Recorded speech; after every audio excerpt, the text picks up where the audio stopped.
Plane omelette అయినా no చూపిస్తుందయ్యా చెప్పు. No సొరకాయ టమాటా పప్పు ఆమ్లెట్ ఆవకాయ పచ్చడి అదేమో బిర్యానీ. టెడ్డీగాడు అన్నం టెడ్డీగాడు తినలేదు. టెడ్డీగాడు పుట్టినరోజు చెప్పేవాళ్ళ. ఈరోజు టెడ్డీగాడు పుట్టినరోజా? పట్టుకొచ్చి చిక్కుడుకాయ టమాటా అంటే ఎవరు పిల్లడా? వాడు ఇష్టం. ఆడు ఊళ్ళు వాడు గుడ్లు ఇప్పుతాడు, గుడ్లు వేస్తాడు. నీకేం బాధ?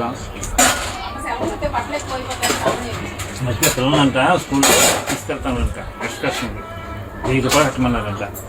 ఆ పిల్లకి 1000, ఇద్దరు పిల్లలు బొడ్డు పిల్లలకి 1000 ఇస్తే తీసుకెళ్తారంట ఎక్కడికో. వీళ్ళ అమ్మ నమస్కారం బాబు నేను అని చెప్పి సెలవు పెట్టించుతూ ఉంది. చూపిస్తారు చింతలకి వద్దు పప్పి పక్కన వెళ్తా ఉంటారు, వీళ్ళకి వెళ్తా ఉంటారు.